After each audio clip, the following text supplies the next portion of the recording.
ಎಲ್ರಿಗೂ ನಮಸ್ಕಾರ. ಇನ್ಫೋಸ್ಟ್ರೀಮ್ ಯೂಟ್ಯೂಬ್ ಚಾನಲ್ಗೆ ಎಲ್ರಿಗೂ ಸ್ವಾಗತ. ಈ ವಿಡಿಯೋದಲ್ಲಿ ನಾವು ನಾನ್ ಇನ್ವರ್ಟಿಂಗ್ ಆಂಪ್ಲಿಫೈಯರ್ಸ್ ಬಗ್ಗೆ ಡಿಸ್ಕಸ್ ಮಾಡ್ತಾ ಹೋಗೋಣ. ಸೊ ನಾನ್ ಇನ್ವರ್ಟಿಂಗ್ ಆಂಪ್ಲಿಫೈಯರ್ಸ್ ಅಂದ್ರೇನು? ನಾವು ಪಾಸಿಟಿವ್ ಟರ್ಮಿನಲ್ಗೆ, ಒಂದು ಆಪರೇಷನಲ್ ಆಂಪ್ಲಿಫೈಯರ್ನ ಪಾಸಿಟಿವ್ ಟರ್ಮಿನಲ್ಗೆ ನಾವು ಇನ್ಪುಟ್ ವೋಲ್ಟೇಜ್ ಅನ್ನ ಕೊಡ್ತೀವಿ. ಸೊ ಇವಾಗ ನಾವು ಇನ್ಪುಟ್ ವೋಲ್ಟೇಜ್ ಅನ್ನ ಕೊಟ್ವಿ ಅಂತಂದ್ರೆ ಏನು ಪಾಸ್ ಆಗುತ್ತೆ? ಕರೆಂಟ್ ಪಾಸ್ ಆಗುತ್ತೆ. ಇಲ್ಲಿಂದ ಹಿಂಗೆ ಹೋಗ್ಬಿಟ್ಟು ಫಸ್ಟ್ ಔಟ್ಪುಟ್ಗೆ ಹೋಗುತ್ತೆ. ಔಟ್ಪುಟ್ ಮುಖಾಂತರ ಕರೆಂಟ್ ಎಲ್ಲ ಹೋಗ್ತಾ ಇದೆ, ಫೀಡ್ಬ್ಯಾಕ್ ಸರ್ಕ್ಯೂಟ್ನ ಮುಖಾಂತರ ಹೋಗ್ಬಿಟ್ಟು ಇನ್ಪುಟ್ಗೂ ಹೋಗುತ್ತೆ. ಸೊ ಇಲ್ಲೇನು ಉಲ್ಟಾ, ಇನ್ವರ್ಟಿಂಗ್ ಟರ್ಮಿನಲ್ ಅಲ್ಲಿ ಈ ರೀತಿ ಬರ್ತಾ ಇತ್ತು, ನಾನ್ ಇನ್ವರ್ಟಿಂಗ್ ಟರ್ಮಿನಲ್ ಇಲ್ಲಿ ವಾಪಸ್ ಉಲ್ಟಾ ಹೋಗ್ತಾ ಇದೆ. ಸೊ ಇವಾಗ ಫಸ್ಟ್ ಔಟ್ಪುಟ್ ಪಾರ್ಟ್ಗೆ ಈಕ್ವೇಶನ್ ಅನ್ನ ಬರಿಬೇಕು, ನೆಕ್ಸ್ಟ್ ಇನ್ಪುಟ್ ಪಾರ್ಟ್ಗೆ ಈಕ್ವೇಶನ್ ಅನ್ನ ಬರಿಬೇಕು. ಸೊ ಔಟ್ಪುಟ್ ಪಾರ್ಟ್ ಯಾವುದು? ವಿ ಬಿ ಇಂದ ಶುರು. ಸೊ ಔಟ್ಪುಟ್ ಪಾರ್ಟ್ ಅಲ್ಲಿ ನೋಡಿ, ಕರೆಂಟ್ ವಿ ಬಿ ಇಂದ ಎಂಟರ್ ಆಯಿತು. ಸೊ ಎಂಟರ್ ಆಗಿ ಔಟ್ಪುಟ್ ಪಾರ್ಟ್ ವಿ ಔಟ್ ಇಂದ ವಿ ಎ ವರ್ಗು. ಸೊ ವಿ ಔಟ್ ಇಂದ ವಿ ಎ ವರ್ಗು ನಮಗೆ ಗೊತ್ತಿದೆ. ವಿ ಎ ಅಂದ್ರೆ voltage across the negative terminal of an amplifier will be equal to the V B, that is the voltage across the positive terminal of the operational amplifier. VA will be equal to VB. VB value ನಮಗೆ ಗೊತ್ತು, VB value ಏನು? Vin. So VA is equal to VB is equal to Vin. So ಇವಾಗ ನೋಡಿ, V out ಇಂದ V A ವರ್ಗು ಏನಿರುತ್ತೆ? Output part.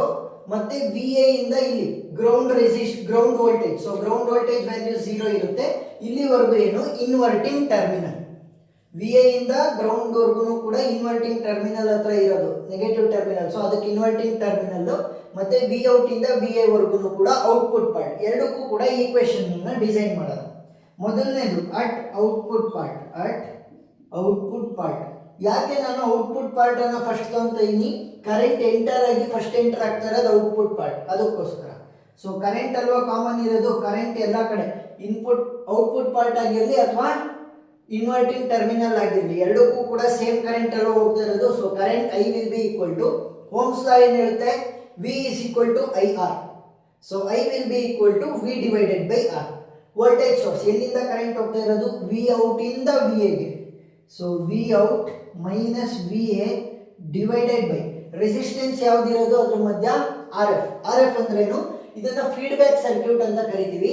So resistance at the feedback circuit will be called as the RF. ಈಗ ನಮಗೆ VA value ಗೊತ್ತು. VA ಏನು? VA equal to VB equal to Vin. So substitute ಮಾಡಿ. VA ಬದಲು Vin ಅನ್ನು ಸಬ್ಸ್ಟಿಟ್ಯೂಟ್ ಮಾಡಿದ್ರೆ ಏನು ಉಳ್ಕೊಂತು? V out minus Vin divided by feedback resistance RF. So ಇದನ್ನ ನಾನು ಈಕ್ವೇಶನ್ ನಂಬರ್ 1 ಅಂತ ತಗೊಂತೀನಿ. Next at the inverting terminal.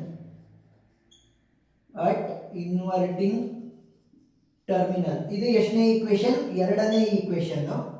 So ಇವಾಗ ಇನ್ವರ್ಟಿಂಗ್ ಟರ್ಮಿನಲ್ ಅಲ್ಲಿ ಯಾವ ರೀತಿ ಕರೆಂಟ್ ಫ್ಲೋ ಆಗ್ತಾ ಇದೆ? ಈ ರೀತಿ ಬಂದು ವಿ ಎ ಇಂದ ಗ್ರೌಂಡ್ ವೋಲ್ಟೇಜ್ ಹೋಗ್ತಾ ಇದೆ. ಸೊ ಕಾಮನ್ ಇರುವಂತದ್ದು current I will be equal to V A minus ground voltage 0 ಇರುತ್ತೆ, ಡಿವೈಡೆಡ್ ಬೈ ರೆಸಿಸ್ಟೆನ್ಸ್ ಯಾವ್ದಿರೋದು ಅದ್ರ ಮಧ್ಯ? R1. So divided by R1. So simplification ಮಾಡಿದ್ರೆ V A divided by R1 ಅಲ್ವಾ? ಆದರೆ ವಿ ಎ ವ್ಯಾಲ್ಯೂ ನನಗೆ ಗೊತ್ತು, ಏನು? V A equal to V B equal to V in. So V A ಜಾಗದಲ್ಲಿ ನಾನು ವಿ ಇನ್ ಅಂತ ಬರಿಬೋದು. ಸೊ ಇದನ್ನ ಈಕ್ವೇಶನ್ ನಂಬರ್ 2 ಅಂತ ತಗೊಂತೀನಿ. ಈಗ ನೋಡಿ, ಸೇಮ್ ಕರೆಂಟು ಔಟ್ಪುಟ್ ಪಾರ್ಟ್ ಇಂದ ಹೋಗ್ಬಿಟ್ಟು ಇನ್ವರ್ಟಿಂಗ್ ಟರ್ಮಿನಲ್ಗೂ ಕೂಡ ಸೇಮ್ ಕರೆಂಟ್ ಹೋಗ್ತಾ ಇದೆ. So left hand side same ಇದೆ ಎರಡು ಈಕ್ವೇಶನ್ ಅಲ್ಲೂ. ಸೊ ನಾನೇನು ಮಾಡ್ಬೋದು? ಮೊದಲನೇ ಈಕ್ವೇಶನ್ ಮತ್ತೆ ಎರಡನೇ ಈಕ್ವೇಶನ್ ರೈಟ್ ಹ್ಯಾಂಡ್ ಸೈಡ್ ಅನ್ನ ಈಕ್ವೇಟ್ ಮಾಡ್ಬೋದು. ಸೊ ಮೊದಲನೇ ಈಕ್ವೇಶನ್ ರೈಟ್ ಹ್ಯಾಂಡ್ ಸೈಡ್ ಏನು? V out minus V in divided by R F will be equal to V in divided by R1 ಅಲ್ವಾ? ನನಗೆ ಯಾವ್ದ್ರ ಟರ್ಮ್ಸ್ ಅಲ್ಲಿ ಈಕ್ವೇಶನ್ ಬೇಕು? ಫುಲ್ ಫೈನಲ್ ಈಕ್ವೇಶನ್ ಔಟ್ಪುಟ್ ವೋಲ್ಟೇಜಿನ ರೆಫರೆನ್ಸ್ ಅಲ್ಲಿ ಬೇಕು. ಸೊ ಫಸ್ಟ್ ಏನ್ ಮಾಡೋಣ? ಆರ್ ಎಫ್ ನ ಆ ಕಡೆ ಕಳ್ಸೋಣ, ನೆಕ್ಸ್ಟ್ ವಿ ಇನ್ ಅನ್ನ ಆ ಕಡೆ ಕಳ್ಸೋಣ. ಸೊ ಇವಾಗ ಇದನ್ನ ಯಾವ ರೀತಿ ಸಿಂಪ್ಲಿಫೈ ಮಾಡ್ಬೋದು? V out divided by R F minus V in divided by R F will be equal to V in divided by R1. ಯಾಕೆ ನೋಡಿ, ಎರಡಕ್ಕೂ ಕೂಡ ವಿ ಔಟ್ ಆಗಿರಲಿ ವಿ ಇನ್ ಆಗಿರಲಿ ಎರಡಕ್ಕೂ ಕೂಡ ಸೇಮ್ ಡಿನಾಮಿನೇಟರ್ ಇದೆ. ಸೊ ಅದನ್ನು ಸ್ಪ್ಲಿಟ್ ಮಾಡಿ ಬರ್ದೆ ಅಷ್ಟೇ. ಈಗ ಏನು ಮಾಡ್ತೀನಿ, ವಿ ಇನ್ ಇರೋದೆಲ್ಲ ಒಂದು ಕಡೆ ತೊಗೊತೀನಿ, ವಿ ಔಟ್ ಮಾತ್ರ ಉಳಿಸ್ಕೊತೀನಿ. ಯಾಕೆ, ನನಗೆ ವಿ ಔಟಿನ ರೆಫರೆನ್ಸಲ್ಲಿ ನಾನು ಈಕ್ವೇಷನನ್ನು ಬರಿಬೇಕು. So V out divided by R F will be equal to minus V in divided by R F ಆ ಕಡೆ ಕಳಿಸಿದ್ರೆ plus V in by R F ಆಗುತ್ತೆ. V in divided by R one plus V in divided by R F. So ಇವಾಗ ಏನಾಯಿತು, ಇದನ್ನು ಮತ್ತೆ simplify ಮಾಡ್ತಾ ಹೋಗೋಣ. V out divided by R F will be equal to V in ಅನ್ನು ನಾನು common ತಗೊತೀನಿ. ವಿ ಇನ್ ಇದರಲ್ಲೂ ಕಾಮನ್, ಇದರಲ್ಲೂ ಕಾಮನ್. ಸೊ ವಿ ಇನ್ ಅನ್ನು ಕಾಮನ್ ತಗೊಂಡ್ರೆ ಏನು ಉಳ್ಕೊಂತು, 1/R1 ಪ್ಲಸ್ 1/RF ಉಳ್ಕೊಂತು. ಸೊ ಇಷ್ಟು ಉಳ್ಕೊಂತಲ್ವಾ.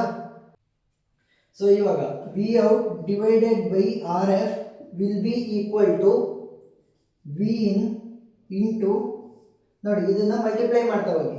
ಸೊ ಆರ್ ಎಫ್ ಇಲ್ಲಿಗೆ ಹೋಗುತ್ತೆ, R1 ಅಲ್ಲಿಗೆ ಹೋಗುತ್ತೆ. R F plus R1 divided by R1 into R F. So ಇವಾಗ ಏನಾಗುತ್ತೆ, ಲೆಫ್ಟ್ ಹ್ಯಾಂಡ್ ಸೈಡಲ್ಲಿ ಇರುವಂಥ ಆರ್ ಎಫ್, ರೈಟ್ ಹ್ಯಾಂಡ್ ಸೈಡಲ್ಲಿ ಇರುವಂಥ ಆರ್ ಎಫ್ ಎರಡೂ ಕೂಡ ಡಿವೈಡ್ ಆಯಿತು. ಎರಡೂ ಕೂಡ ಕ್ಯಾನ್ಸಲ್ ಆಗುತ್ತೆ. ಲೆಫ್ಟ್ ಸೈಡಲ್ಲಿ ಇರುವಂಥ ಆರ್ ಎಫ್, ರೈಟ್ ಸೈಡಲ್ಲಿ ಇರುವಂಥ ಆರ್ ಎಫ್ ಎರಡೂ ಕೂಡ ಕ್ಯಾನ್ಸಲ್ ಆಯಿತು. ಸೊ ಎರಡೂ ಕೂಡ ಕ್ಯಾನ್ಸಲ್ ಆದರೆ ಏನು ಉಳ್ಕೊಳುತ್ತೆ, V out will be equal to V in into R F divided by R1 plus R1 divided by R1. R1 divided by R1 ಅಂದರೆ 1 1 ಅಲ್ವಾ. So R F by R1 plus 1. So ಇವಾಗ ನಮಗೆ final ಸಿಕ್ತು ಏನು, V output will be equal to V in into R F by R1 plus 1. So ಇಲ್ಲಿ ನೋಡಿ ಏನು ಇಲ್ಲ ಅಂತಂದರೆ ಪ್ಲಸ್ ಅಲ್ವಾ. ಸೊ ನಾವು ಯಾವುದಕ್ಕೆ ಕೊಟ್ಟಿದ್ದೀವಿ ಅಂತ ಆಯಿತು, ಇನ್ಪುಟ್ಟನ್ನು ಪಾಸಿಟಿವ್ ಟರ್ಮಿನಲ್ ಅಂದರೆ ನಾನ್ ಇನ್ವರ್ಟಿಂಗ್ ಟರ್ಮಿನಲ್ಗೆ ನಾವು ಇನ್ಪುಟ್ಟನ್ನು ಕೊಟ್ಟಿದ್ದೀವಿ. The output voltage will be the non inverted value of the input voltage which has been given. So ಅರ್ಥ ಆಯಿತು ಅಂತ ಅನ್ಕೊಂತೀನಿ. ಯಾವ ರೀತಿ ಮಾಡೋದು ಈ ಪ್ರಾಬ್ಲಮನ್ನು, ಫಸ್ಟ್ ನಾವು ಇನ್ಪುಟ್ಟನ್ನು ವಿ ಬಿ ಮುಖಾಂತರ ಕೊಟ್ವಿ, ಅಂದರೆ positive terminal which will be called as the non inverting terminal of operational amplifier. ಅದರ ಮುಖಾಂತರ ಇನ್ಪುಟ್ಟನ್ನು ಕೊಟ್ಟಾಗ ಫಸ್ಟು ಔಟ್ಪುಟ್ ಪಾರ್ಟ್ಗೆ ಈಕ್ವೇಷನನ್ನು ಡಿಸೈಡ್ ಮಾಡಿದ್ವಿ. ಯಾಕೆ ಅಂತಂದರೆ ಕಾಮನ್ ಆಗಿ ಕರೆಂಟು ಔಟ್ಪುಟ್ ಪಾರ್ಟ್ ಮತ್ತು ಇನ್ವರ್ಟಿಂಗ್ ಟರ್ಮಿನಲ್ ಎರಡಕ್ಕೂ ಕೂಡ ಸೇಮ್ ಕರೆಂಟ್ ಹೋಗ್ತಿತ್ತು. ಸೊ ಅದನ್ನು ಲೆಫ್ಟ್ ಹ್ಯಾಂಡ್ ಸೈಡಲ್ಲಿ ಈಕ್ವೇಟ್ ಮಾಡ್ಕೊಂಡ್ಬಿಟ್ಟು ರೈಟ್ ಹ್ಯಾಂಡ್ ಸೈಡಲ್ಲಿ ಏನು ಬಂತು ಅದನ್ನು ಮತ್ತೆ ನಾವು ಈಕ್ವೇಟ್ ಮಾಡಿದ್ವಿ. ಸೊ ಈಕ್ವೇಟ್ ಮಾಡಿದಾಗ ಔಟ್ಪುಟ್ ವೋಲ್ಟೇಜನ್ನು ಕಂಡುಹಿಡಿದಾಗ ಏನು ಗೊತ್ತಾಯಿತು, ಇಲ್ಲಿ ಏನೂ ಇಲ್ಲ ಅಂದರೆ ಪಾಸಿಟಿವ್ ಅಂತ ಗೊತ್ತಾಯಿತು. ಅಂದರೆ ನಾವು ಪಾಸಿಟಿವ್ ಟರ್ಮಿನಲ್ ನಾನ್ ಇನ್ವರ್ಟಿಂಗ್ ಟರ್ಮಿನಲ್ಗೆ ಇನ್ಪುಟ್ಟನ್ನು ಕೊಟ್ಟಿದ್ದೀವಿ. ಸೊ ಇವಾಗ ನೋಡಿ ಔಟ್ಪುಟ್ ವೋಲ್ಟೇಜ್ ಏನಾಯಿತು, it is the non inverted value of the input voltage. So ಅರ್ಥ ಆಯಿತು ಅಂತ ಅಂದ್ಕೊತೀನಿ. ಇನ್ವರ್ಟಿಂಗ್ ಆಂಪ್ಲಿಫೈಯರ್ಸ್ ವಿಡಿಯೋ ಲಿಂಕನ್ನು ಡಿಸ್ಕ್ರಿಪ್ಷನಲ್ಲಿ ಕೊಟ್ಟಿರ್ತೀನಿ, ನೀವು ನೋಡ್ಬೋದು. ಮತ್ತು ಈ ವಿಡಿಯೋದಲ್ಲಿ ಏನಾದರೂ ಡೌಟ್ ಇದ್ದರೆ ಕಮೆಂಟ್ ಸೆಕ್ಷನಲ್ಲಿ ತಿಳಿಸಿ, ನಾನು ಕ್ಲಾರಿಫೈ ಮಾಡ್ತೀನಿ. ವಿಡಿಯೋ ಇಷ್ಟ ಆಗಿದ್ದರೆ ಸಬ್ಸ್ಕ್ರೈಬ್ ಆಗೋದನ್ನು ಮರಿಬೇಡಿ. Thank you.